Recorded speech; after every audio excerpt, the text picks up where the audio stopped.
Somebody created a fake Cuphead and sold it on the App Store if you ever wanted to play Cuphead on your mobile device. There was a brief window over the weekend where you could do exactly that.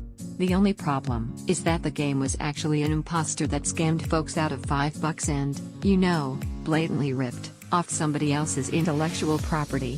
As Business Insider is reporting, a game called Cuphead popped up on iTunes recently. As far as fakes go, this one was apparently really convincing. The icon for the game looked legit, the screenshots looked like they were pulled directly from the popular indie title, and the developer was listed as Studio MDHR Entertainment Incorporated. Once the folks at the real Studio MDHR note the lack of Entertainment Incorporated got word that the game existed, they had to scramble to get Apple to remove it from their marketplace. One of the craziest parts is that the game apparently actually worked. The original report states that the game's look was a bit off, but otherwise, you could actually play it. Apparently, the animations weren't much to look at, either.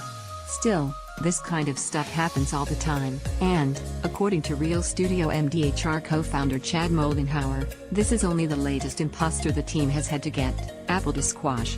That's extra frustrating if you think about the fact that this is coming from a small indie studio. Rather than working on patches for the real Cuphead or plugging away at whatever comes next for the studio, they've got to spend time and resources double-checking Apple's work in order to protect themselves and gamers who, not knowing any better, forked over cash for a game they thought was legit.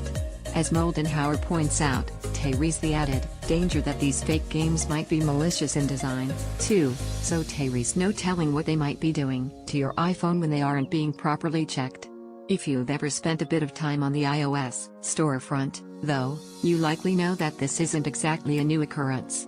Fraudulent games pop up all of the time, and, while we'll at least admit that this Cuphead fake was super convincing, more time and care needs to go into making sure these types of situations stop occurring on a constant basis. We realize the workload to properly authenticate these games would be massive, but we have a funny feeling that Apple can afford to protect the legitimate developers who are making legitimate games for their service.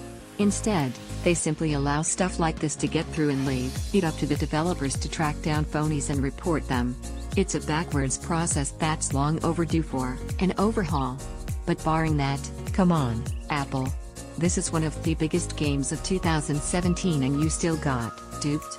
That fact alone should prove you've got some processes that need tuning in a major